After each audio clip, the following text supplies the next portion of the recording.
In this video, I'll show you how to paint this colourful stag in acrylics. I'll show you how to use layers in your acrylic paintings to build up texture, refine the details, and create a more polished final piece, all while keeping the process relaxing and enjoyable. Working in layers is one of the most effective ways to strengthen your acrylic painting skills and really make your art stand out. If you'd like to learn exactly how to paint this stag, along with lots of other colourful animals, head over to my Patreon, Rachel Froud Art, where you can get instant access to all of my full-length art tutorials with real-time, step-by-step instructions.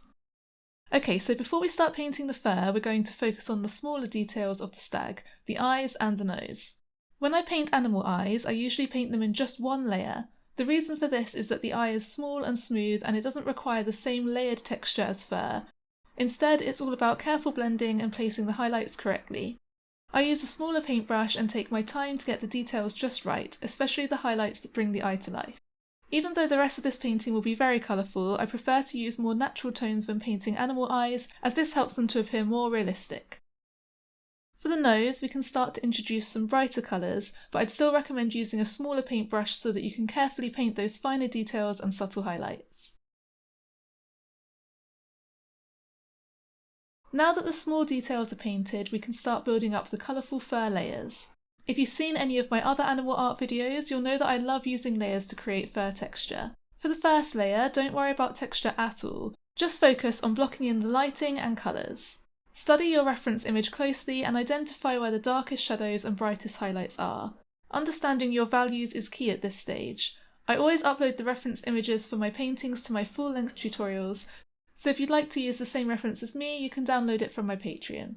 When painting the shadows, midtones and highlights, use darker shades for the shadowed areas and lighter shades for the highlighted areas. The specific colours that you choose don't matter too much as long as the values are right. If your dark and light areas are accurate, the stag will have the correct shape and form. For this painting, I chose warmer colours like oranges, pinks and yellows on the side of the face that is catching the light, and cooler colours like blues and purples on the shadowed side. This contrast between warm and cool tones helps to create the effect of warm sunlight lighting the face. Make sure you keep the colours in this first layer a few shades darker than you want the final result to be, because we'll build up the brightness and texture in the next layers. Since we're simply blocking in colour and mapping out the lighting, you can use any brush that you're most comfortable with. I usually use a filbert paintbrush because I like the soft edges it creates, but at this stage any brush will work, although I would recommend using a medium or a large brush so that you don't get too focused on the details. Don't worry if your painting looks messy or rough right now, that's completely normal.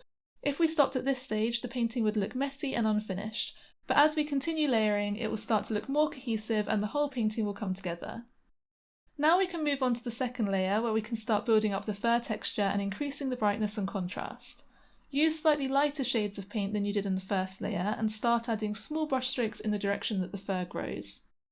Because this is a very colourful painting, I'm using vibrant shades of paint, but this technique works just as well with natural, realistic colours. Use your first layer as a guide. We've already mapped out the shadows, midtones and highlights, which makes this stage much less overwhelming. The structure and lighting are already in place, now we're simply enhancing them and adding the texture and detail. Be sure to leave small areas of the darker first layer visible between your brighter brushstrokes. This contrast creates depth and helps to mimic the natural texture of the fur. Keep referring back to your reference image so that you can follow the direction and length of the fur. For example, the fur on a stag's neck is longer than the fur on the face, so when you're painting the face, use shorter brushstrokes. For the third and final layer, switch to a smaller paintbrush and add the finer details such as individual fur strands and subtle highlights. I'm using brighter paint in the areas where the fur catches the most sunlight. These highlights really help the stag to stand out from the background. Continue refining the fur texture with your smaller paintbrush, sharpening edges where needed and tidying up the texture and colours. At this stage, you'll see the painting really come together with all of the layers working together to create a final painting with depth and texture. Each layer builds upon the previous one, adding more detail, texture and stronger contrast. With every layer, the painting looks more refined and developed. I use this layering technique when painting many different animals, from furry animals like this stag to feathered birds and even scaly reptiles. I have lots of similar tutorials on my channel, so be sure to subscribe and check those out.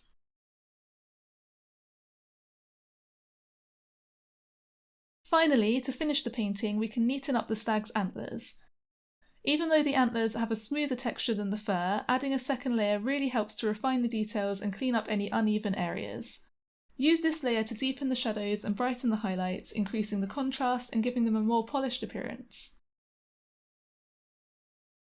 I hope this video has been helpful. If you'd like to learn exactly how to paint this colourful stag, head over to my Patreon for the full-length tutorial, and don't forget to like and subscribe to see more videos like this.